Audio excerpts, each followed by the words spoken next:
Bismillahirrahmanirrahim.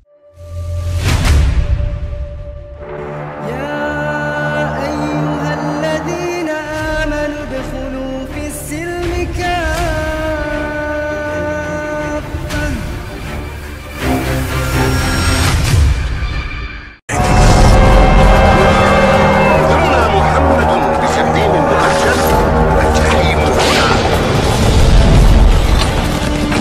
فمن كان على أمر من أمور المسلمين فليتق الله فيهم. فلا يتكلم أحد بموت رسول الله إلا ضربته. جئتك أؤمن بالله وبرسوله وبما شئت به. فقد أعذرت إليكم وأعذرتموني.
Salah satu rukun iman yang 6, percaya kepada adanya akhirat. Satu saat alam ini akan hancur sehancur-hancurnya. Bumi, gempa, gunung meletus, air laut tumpah ke darat, planet-planet bertabrakan, halilintar menyambar, angin topan bertiup, semua yang bernama hidup mati. Itu kiamat. Lalu kita akan dibangkitkan di padang mahsyar, dibangkitkan dari kubur kita masing-masing. Dan subhanallah, pada saat bangkit dari kubur itu, keadaan muka kita ini menurut satu riwayat berubah menurut amalan kita masing-masing. Jangan heran nanti ada yang dibangkitkan dari kuburnya itu mukanya berubah jadi muka tikus. Hebat sekali. Badannya badan manusia, tangannya tangan manusia, mukanya muka tikus. Sebab apa? Sebab waktu di dunia amalannya amalan tikus. Apa amalan tikus itu? Suka menggeragoti barang yang disimpan rapi-rapi.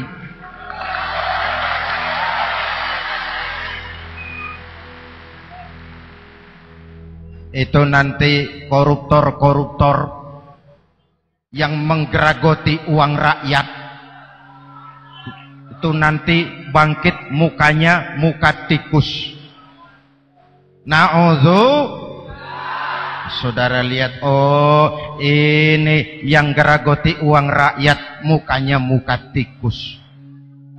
Ada lagi yang bangkit dari kubur, mukanya itu berubah jadi muka harimau.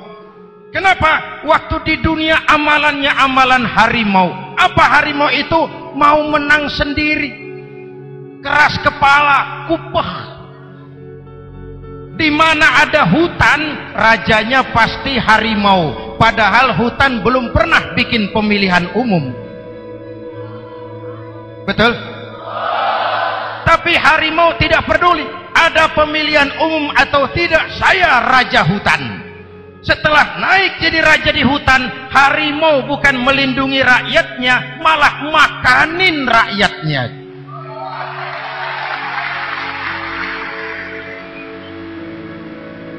Orang-orang yang mau benar sendiri. Ada lagi yang bangkit dari kubur gagah, mukanya muka ketek. Sebab apa? Waktu di dunia amalannya amalan ketek. Apa ketek itu? Rakus, serakah, tamak.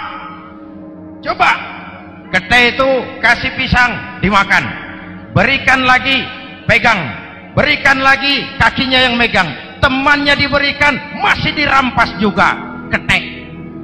Serakah. Kalau mental ketek masih gentayangan di republik ini, maka pemerataan cuman akan jadi dongeng. Kaum muslimin yang berbahagia, pada saat itu di akhirat nanti, setiap orang sibuk dengan urusannya sendiri-sendiri. Boleh jadi setiap kita lalu akan dimintakan pertanggungjawaban jawab. Boleh jadi orang tua tidak sempat lagi mengingat anaknya, saudara tidak lagi sempat memikirkan saudaranya. Tiap orang akan dimintakan pertanggungjawaban jawab. Dalam kondisi seperti itu, Rasulullah mengajarkan sab'atun yudhilluhumullahu yawma la dhilla illa zilluh. Ada 7 golongan manusia yang di akhirat nanti akan langsung mendapat perlindungan dari Allah Subhanahu wa ta'ala. Orang lain sibuk, dia tenang. Orang lain resah dan gelisah, dia ayem. Kenapa? Mendapat perlindungan dari Allah. Sebab ketika di dunia ia memberikan perlindungan kepada orang banyak. Siapa mereka? Mudah-mudahan kita termasuk salah satu di dalamnya. Mencari perlindungan Allah lebih-lebih dalam situasi sekarang ini. Pertama, imamun adil. Yang akan mendapat perlindungan langsung dari Allah adalah pemimpin yang adil. Sebab apa? Pemimpin yang adil melindungi banyak rakyat, maka pantas di akhirat dilindungi oleh Allah Subhanahu. Kita ini kan zon politikan. Kita ini makhluk yang tidak mungkin hidup sendiri-sendiri. Untuk melaksanakan hajat bersama, kita memerlukan pemimpin. Memilih pemimpin itu tidak sulit. Dalam fikih, ketika sholat, itu dijelaskan bagaimana cara memilih imam. Siapa yang diangkat jadi imam? Pertama, a'lamuhum. Orang yang paling alim di kampungmu siapa? Angkat jadi imam.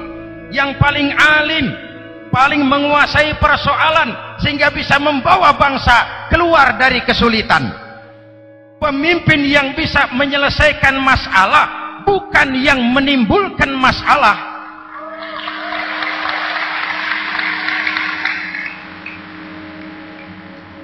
Apalagi kalau pemimpinnya jadi masalah, bagian dari masalah. Ini namanya pengurus jadi urusan. A'lamuhum. Pak, di kampung saya ada 2 orang, alimnya sama. Yang mana yang jadi imam? Absahuhum, yang lebih fasih lidahnya, yang paling pandai menyuarakan aspirasi rakyatnya, punya sense of crisis. Yang satu alim tapi pelo. Yang satu alim tidak pelo, yang tidak pelo jadi imam. Kenapa? Tidak sah orang fasih bermakmum kepada imam pelo. Pak, ini imam pelo, makmum pelo semua, sah. Namanya kampung pelo. Aduh Pak, ini 2 orang alimnya sama, fasihnya sama, yang mana yang jadi imam?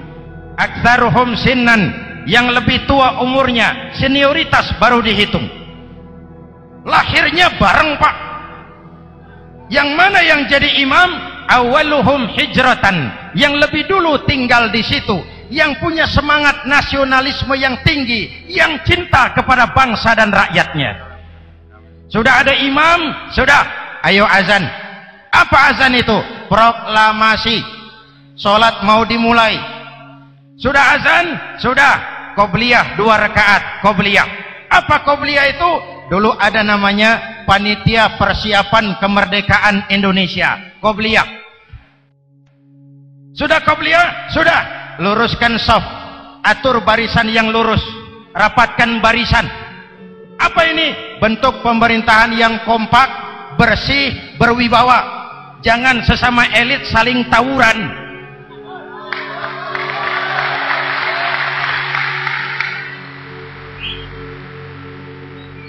Luruskan shaf. Lalu shaf yang terdepan hendaknya diisi orang yang sedikit alim.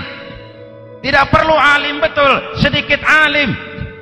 Maksudnya apa? Kalau imam keliru dia bisa tegur. Kalau imam salah dia bisa tegur. Kalau imam batal dia bisa gantikan. Ini wakil-wakil makmum. DPR, DPRD. Wakil-wakil makmum. Sudah. Ayo imam pimpin sholat.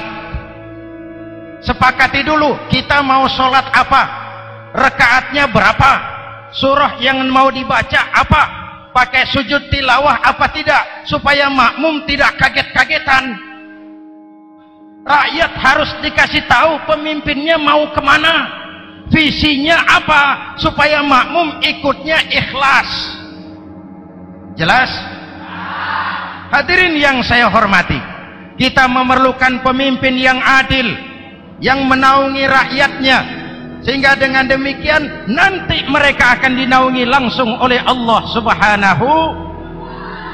Mudah-mudahan Allah memberikan kepada kita rakyat dan bangsa Indonesia ini pemimpin yang adil. Saya yakin perjalanan waktu akan mengantarkan kita di mana orang-orang akan terbuka topengnya, sehingga akan jelas mana pembela rakyat, mana penyengsara rakyat.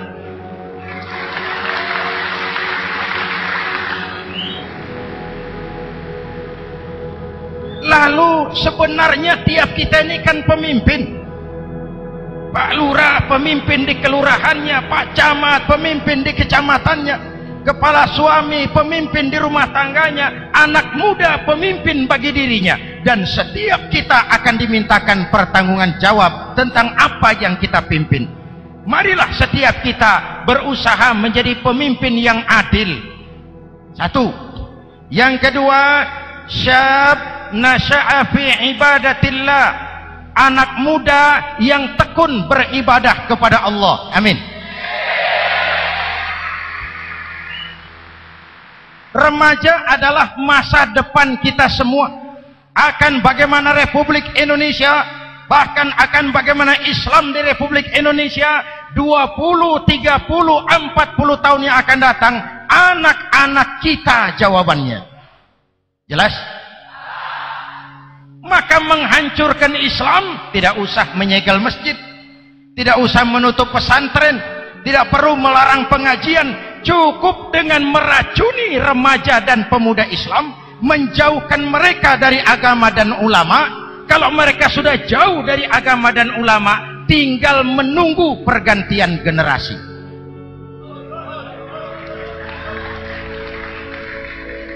Maaf, kalau yang sudah 60 tahun ke atas itu saya anggap angkatan selamat, generasi tanda seru. Insya Allah mantap akidahnya, tidak goyah imannya. Tapi yang 30 tahun ke bawah, adik-adik saya ini, the next generation, kalian yang jadi pilot project. Hei remaja-remaja Islam, kalau mau jadi remaja dan pemuda modern, jangan dekat-dekat ke masjid kuno. Masjid khusus 70 tahun ke atas. Baca Quran kampungan, ngaji urusan akhirat. Seiring dengan itu, modernisasi diartikan dengan westernisasi. Kau tidak bisa jadi pemuda modern kalau semua yang datang dari barat belum kau telan mentah-mentah.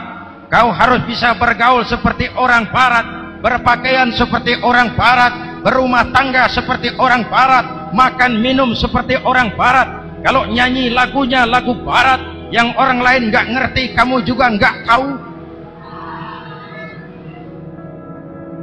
Mengalirlah narkoba dalam segala bentuknya, maka muncullah generasi-generasi santai, generasi-generasi salon yang mencoba mencari pelarian hanya dengan kesenangan sesaat, tapi menghancurkan masa depan yang pasti.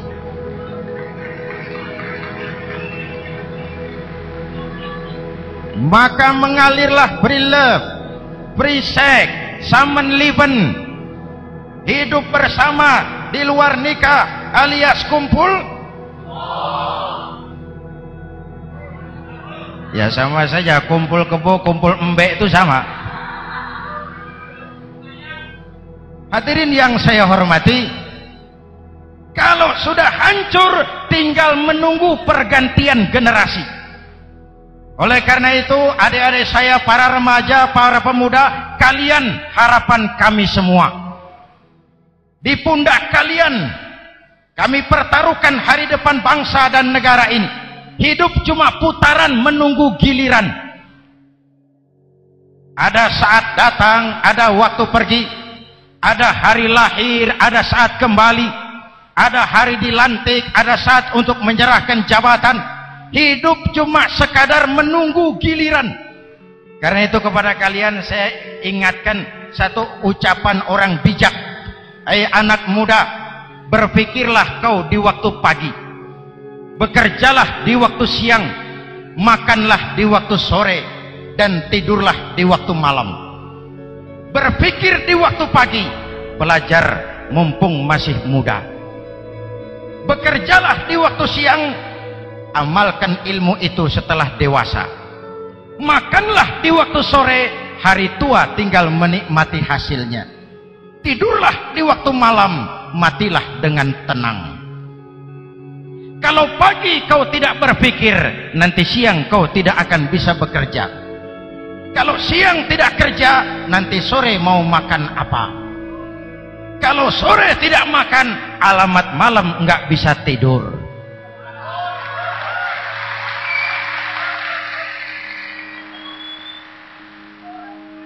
Kalau waktu remaja, waktu muda maunya santai-santai saja, dewasanya bingung. Kalau dewasanya bingung, hari tua terlunta-lunta. Kalau hari tua terlunta-lunta, matinya menteleng. Maka lebih baik makan singkong betulan daripada makan roti mimpi. Ayo, makan singkong betulan, makan roti mimpi, lebih bagus mana? Lebih bagus makan roti betulan. Kalau perlu, lebih baik sekolah sambil dagang koran, sekolah sambil parkir mobil, sekolah sambil semir sepatu, daripada petatang peteteng tanpa prospek hari depan yang ada artinya.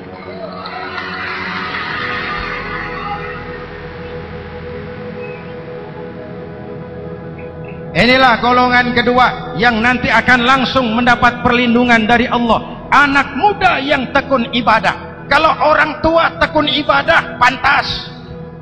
Orang tua rajin ibadah, tidak istimewa. Masya Allah Pak, itu orang tahajudnya hebat, wirid yasinnya mantap, puasanya luar biasa, zikirnya mantap. Umurnya berapa? 70. Wajar. Lalarwi sanjo. Sudah larut senja. Kalau 70 masih jadi preman, kapan tobatnya? Tapi kalau ada anak muda, darahnya masih mengalir dengan panas, keinginannya masih sejuta khayal, dia bisa salurkan di jalan Allah, itu amat disukai Allah, dan itu akan mendapat perlindungan langsung dari Allah Subhanahu. Hadirin kaum muslimin di seluruh tanah air yang saya cintai, Sekarang kita sampai kepada golongan ketiga yang nanti dinaungi Allah. Itu siapa? Rajulun qalbuhu mu'allaqun bil masajid. Seseorang yang hatinya selalu terpaut kepada masjid. Masjid memang tempat melaksanakan sholat, tapi lebih dari itu dia adalah pusat kegiatan umat. Umat Islam dengan masjid seperti ikan dengan air, tidak boleh berpisah. Sehingga ada hadis qudsi mengajarkan, inna buyuti fil ardil masajid wa inna zuwari fiha ummaruha. Rumahku di permukaan bumi adalah masjid. Orang-orang yang memakmurkan masjid adalah tamuku. Dari masjidlah terpancar semangat silaturahmi, dan itu yang sangat kita perlukan sekarang. Di tengah-tengah kerentanan kita sebagai bangsa, masjid harus jadi lem perekat. Di sini siapapun yang datang mengucapkan assalamualaikum, betul? Menebarkan salam, menebarkan rasa damai, bersalaman. Kata Nabi, ma min muslimaini yaltaqiyani fayatasafahani illa ghafarallahu dzunubahuma.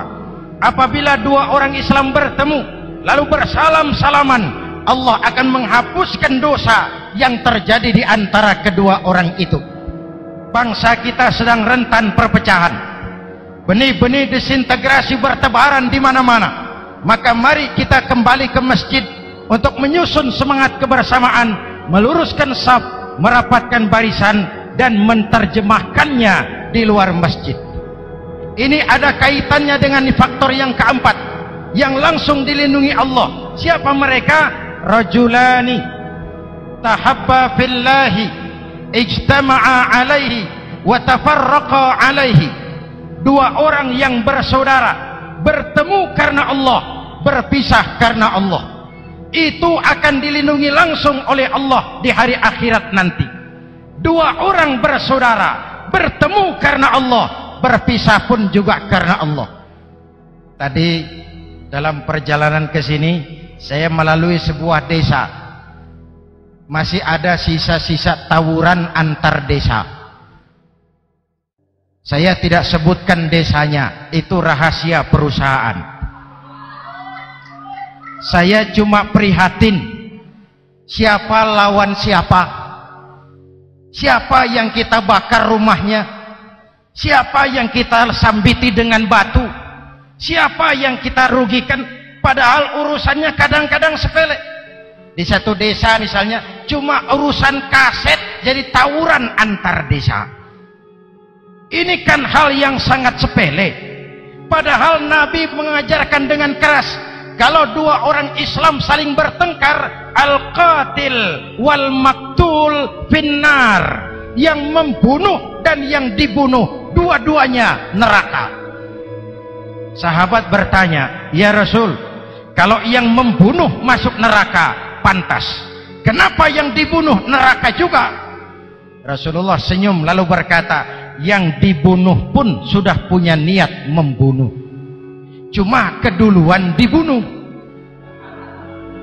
Andai kata tidak dibunuh, dia yang akan membunuh. Mari kita renungkan, kenapa sebagai bangsa kita seperti tercabut dari akar budaya kita. Kita jadi beringas, kita jadi brutal untuk hal yang sepele. Yang satu teriak Allahu Akbar, yang lain teriak Allahu Akbar. Siapa lawan siapa? Dulu Bung Tomo teriak Allahu Akbar, musuhnya londo. Sayyidina Hamzah, Khalid bin Walid teriak Allahu Akbar, yang dilawan kafir, Abu Jahal, Abu Lahab, Abu Sufyan. Sekarang si Ali lawan si Hasan, Hasan Allahu Akbar, Ali Allahu Akbar. Siapa lawan siapa?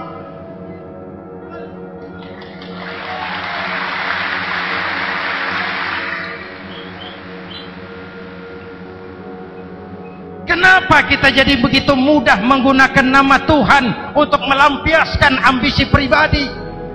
Kenapa Allahu Akbar yang begitu sakral kita lepas cuma untuk pelampiasan sebuah dendam? Dua orang yang bersaudara bertemu karena Allah, berpisah karena Allah, itu ukurannya. Kau di jalan Allah, kau saudaraku. Keluar dari jalan Allah, selesai persaudaraan sampai di sini.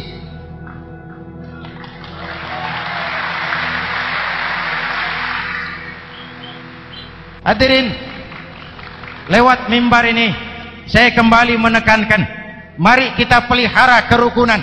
Pertama, rukun antar umat seagama, sesama muslim harus bersatu. Yuk kita rukun, yuk kita kompak, yuk kita bersatu, yuk. Sesama muslim, kaos boleh berbeda, boleh, jaket boleh tidak sama, silakan. Paham politik boleh berbeda, boleh. Kau lewat sana, saya lewat sini, nanti kita ketemu di sana. Betul? Mari lapang dada menerima perbedaan, tetapi mengarah kepada satu tujuan yang sama. Walaupun bineka, kita ini tunggal, seperti dilatih di masjid ini. Dua orang yang bersaudara bertemu karena Allah, berpisah karena Allah. Hati-hati, di masyarakat sekarang ini kan lebih banyak tukang kompor daripada tukang lem. Tahu tukang kompor? Hangati sana, panasi sini, bakar sana, sulut sini. Terbakar kita, dia lari tepuk tangan. Udah capek kita rakyat diobok-obok. Udah capek kita rakyat dialamatkan, dijadikan address. Semua kalau pidato demi rakyat, untuk rakyat, buat rakyat, padahal nggak pernah kenal sama rakyat. Kita cuma jadi alamat. Mari kita kokohkan akar kebersamaan. Kita sama-sama anak Ibu Pertiwi. Di negeri ini kita dilahirkan. Air negeri ini yang kita minum, udara negeri ini yang kita hirup. Kalian remaja, kalian pemuda lebih bertanggung jawab karena kalian anak Ibu Pertiwi. Hadirin yang saya hormati, maka tetaplah jaga semangat kebersamaan. Ini yang keempat. Yang kelima, rajulun dzakarallaha khalian fafadat ainahu. Seseorang yang mengingat Allah dalam kesunyian lalu berlinang air matanya. Tengah malam, dikala orang sedang tidur, dia bangun munajat, gemersik tikar tersentuh tangan, laksana lambayan tangan malaikat maut datang hendak merenggut nyawa. Terbayang dosa yang pernah dia kerjakan, air mata berurai membasahi pipi tanpa terasa. Orang yang munajat semacam itu nanti langsung mendapat perlindungan dari Allah Subhanahu. Saya pernah baca hadis qudsi, merinding bulu kuduk saya mendengar hadis qudsi ini. Terbayang Indonesia saya, Indonesiaku, Indonesiamu, Indonesia kita semua. Apa kata Allah dalam hadis qudsi? Inni la ahammu bi'azabi ibadi. Kadang-kadang aku muak melihat tingkah laku manusia. Aku kepengen turunkan azab. Kalau azab turun di bumi, kita sudah merasakan banjir di mana-mana. Manado banjir, Sumatera Barat banjir, Jambi banjir, Bengkulu, tanah longsor di Purworejo, Cilacap banjir, Sukabumi gempa, Pandeglang gempa, ekonomi terpuruk, antar kampung tawuran, antar elit di atas tawuran.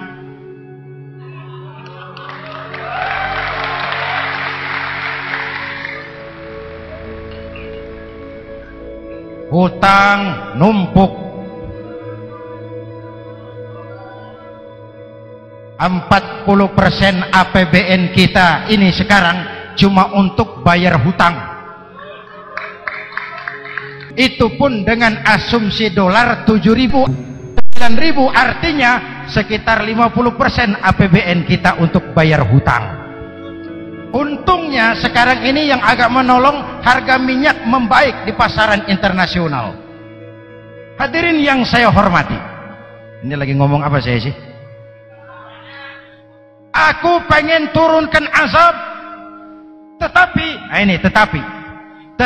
kata Allah, ketika aku melihat orang-orang tua yang sujud di keheningan malam, bayi-bayi tanpa dosa masih menyujud. Ada hadis qudsi mengajarkan, inna buyuti fil ardil masajid wa inna zuwari fiha ummaruha. Rumahku di permukaan bumi adalah masjid, orang-orang yang memakmurkan masjid adalah tamuku. Dari masjidlah terpancar semangat silaturahmi, dan itu yang sangat kita perlukan sekarang. Di tengah-tengah kerentanan kita sebagai bangsa, masjid harus jadi lem perekat. Di sini siapapun yang datang mengucapkan assalamualaikum, betul? Menebarkan salam, menebarkan rasa damai, bersalaman. Kata Nabi, ma min muslimaini yaltaqiyani fayatasafahani illa ghafarallahu dzunubahuma. Apabila dua orang Islam bertemu lalu bersalam-salaman, Allah akan menghapuskan dosa yang terjadi di antara kedua orang itu. Bangsa kita sedang rentan perpecahan, benih-benih disintegrasi bertebaran di mana-mana. Maka mari kita kembali ke masjid untuk menyusun semangat kebersamaan, meluruskan saf, merapatkan barisan, dan menerjemahkannya di luar masjid. Ini ada kaitannya dengan faktor yang keempat yang langsung dilindungi Allah. Siapa mereka? Rajulani tahabba fillahi ijtama'a alaihi wa tafarraqa alaihi.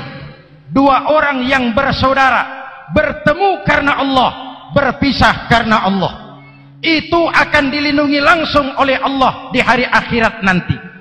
Dua orang bersaudara, bertemu karena Allah, berpisah pun juga karena Allah. Tadi dalam perjalanan ke sini saya melalui sebuah desa, masih ada sisa-sisa tawuran antar desa. Saya tidak sebutkan desanya, itu rahasia perusahaan.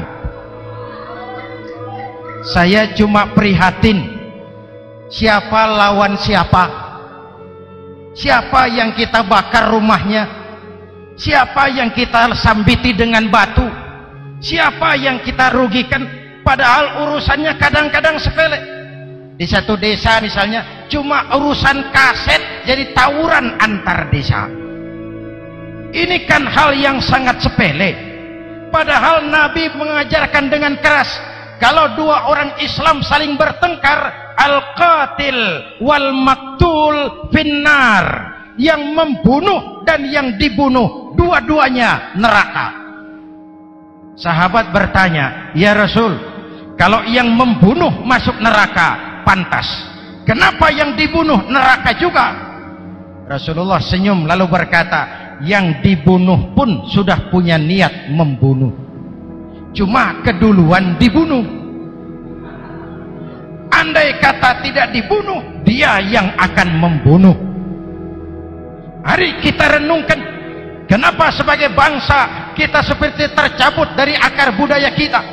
Kita jadi beringas, kita jadi brutal untuk hal yang sepele. Yang satu teriak Allahu Akbar, yang lain teriak Allahu Akbar. Siapa lawan siapa? Dulu Bung Tomo teriak Allahu Akbar, musuhnya londo. Sayyidina Hamzah, Khalid bin Walid teriak Allahu Akbar, yang dilawan kafir, Abu Jahal, Abu Lahab, Abu Sufyan.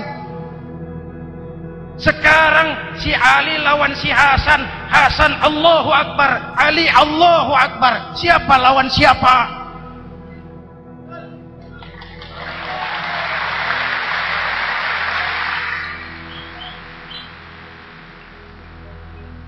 Kenapa kita jadi begitu mudah menggunakan nama Tuhan untuk melampiaskan ambisi pribadi? Kenapa Allahu Akbar yang begitu sakral kita lepas cuma untuk pelampiasan sebuah dendam?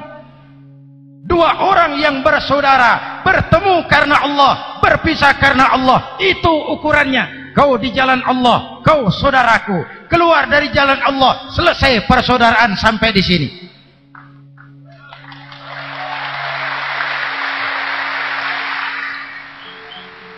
Hadirin, lewat mimbar ini saya kembali menekankan, mari kita pelihara kerukunan. Pertama, rukun antar umat seagama, sesama muslim harus bersatu. Yuk kita rukun, yuk kita kompak, yuk kita bersatu, yuk. Sesama muslim, kaos boleh berbeda, boleh, jaket boleh tidak sama, silakan. Paham politik boleh berbeda, boleh. Kau lewat sana, saya lewat sini, nanti kita ketemu di sana. Betul? Mari lapang dada menerima perbedaan, tetapi mengarah kepada satu tujuan yang sama. Walaupun bineka, kita ini tunggal, seperti dilatih di masjid ini. Dua orang yang bersaudara bertemu karena Allah, berpisah karena Allah. Hati-hati, di masyarakat sekarang ini kan lebih banyak tukang kompor daripada tukang lem. Tahu tukang kompor? Hangati sana, panasi sini, bakar sana, sulut sini. Terbakar kita, dia lari tepuk tangan. Udah capek kita rakyat diobok-obok. Udah capek kita rakyat dialamatkan, dijadikan address. Semua kalau pidato demi rakyat, untuk rakyat, buat rakyat, padahal nggak pernah kenal sama rakyat. Kita cuma jadi alamat. Mari kita kokohkan akar kebersamaan. Kita sama-sama anak Ibu Pertiwi. Di negeri ini kita dilahirkan. Air negeri ini yang kita minum, udara negeri ini yang kita hirup. Kalian remaja, kalian pemuda lebih bertanggung jawab karena kalian anak Ibu Pertiwi. Hadirin yang saya hormati, maka tetaplah jaga semangat kebersamaan. Ini yang keempat. Yang kelima, rajulun dzakarallaha khalian fafadat ainahu. Seseorang yang mengingat Allah dalam kesunyian lalu berlinang air matanya. Tengah malam, dikala orang sedang tidur, dia bangun munajat, gemersik tikar tersentuh tangan, laksana lambaian tangan malaikat maut datang hendak merenggut nyawa. Terbayang dosa yang pernah dia kerjakan, air mata berurai membasahi pipi tanpa terasa. Orang yang munajat semacam itu nanti langsung mendapat perlindungan dari Allah Subhanahu. Saya pernah baca hadis qudsi, merinding bulu kuduk saya mendengar hadis qudsi ini. Terbayang Indonesia saya, Indonesiaku, Indonesiamu, Indonesia kita semua. Apa kata Allah dalam hadis qudsi? Inni la ahammu bi'azabi ibadi. Kadang-kadang aku muak melihat tingkah laku manusia. Aku kepengen turunkan azab. Kalau azab turun di bumi, kita sudah merasakan banjir di mana-mana. Manado banjir, Sumatera Barat banjir, Jambi banjir, Bengkulu, tanah longsor di Purworejo, Cilacap banjir, Sukabumi gempa, Pandeglang gempa, ekonomi terpuruk, antar kampung tawuran, antar elit di atas tawuran.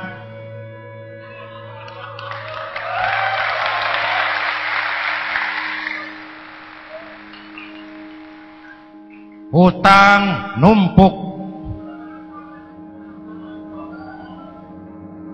40% APBN kita ini sekarang cuma untuk bayar hutang. Itu pun dengan asumsi dolar 7.000, 9.000, artinya sekitar 50% APBN kita untuk bayar hutang. Untungnya sekarang ini yang agak menolong, harga minyak membaik di pasaran internasional. Hadirin yang saya hormati, ini lagi ngomong apa saya sih? aku pengen turunkan azab, tetapi kata Allah, ketika aku melihat orang-orang tua yang sujud di keheningan malam, bayi-bayi tanpa dosa masih menyusu, binatang ternak melata mencari makan, murkaku surut, azab aku tarik kembali. Ayo renungkan hadis ini. Allah mau marah nggak jadi, azab ditarik, kesulitan diangkat, pertolongan datang, ada yang meredam murka Allah. Allah mau marah nggak jadi. Kenapa? Orang-orang tua yang tengah malam sujud sambil berlinang air mata, itu yang meredam murka Allah, yang ikhlas menangis kepada Allah, bukan menangis berdasarkan pesanan. Ini kan sekarang apa yang nggak bisa dipesan? Istighosah pesanan, demo pesanan, 10.000 berangkat. Ngerti apa enggak urusan soal lain.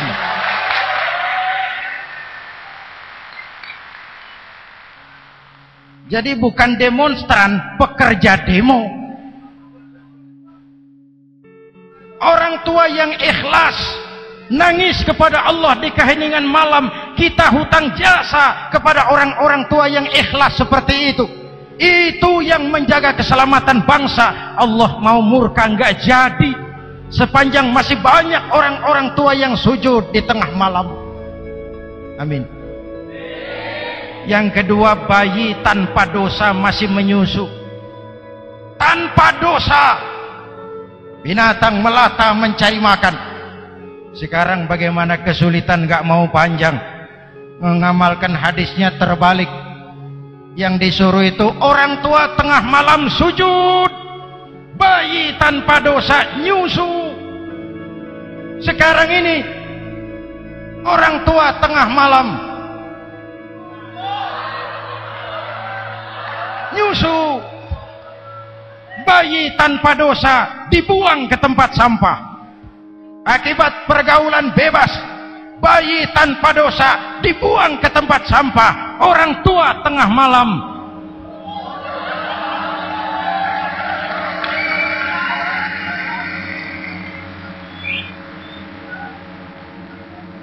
hadirin. Yang keenam, rajulun da'athum ra'atun zatu mansibin wa jamalin ila nafsiha faqala inni akhafullaha rabbal alamin. Orang yang bermoral dibujuk rayu oleh perempuan cantik, lalu dia berkata, maaf, saya takut kepada Allah. Orang bermoral yang merasakan kehadiran Allah dekat dalam hidup. Umpama waktu puasa, saudara sholat zuhur, sebelum sholat saudara berwudu, ketika berkemur saudara korupsi, sedikit airnya saudara minum. Jangankan polisi, teman wudu sebelah pun tidak tahu kalau waktu berkemur saudara korupsi. Kenapa kita tidak mau melakukan? Ada rasa malu kepada Allah. Ini yang perlu kita tumbuh kembangkan, rasa malu kepada Allah subhanahu wa ta'ala. Yang ketujuh, rajulun tasaddaqa bi sadaqatin fa akhfaha.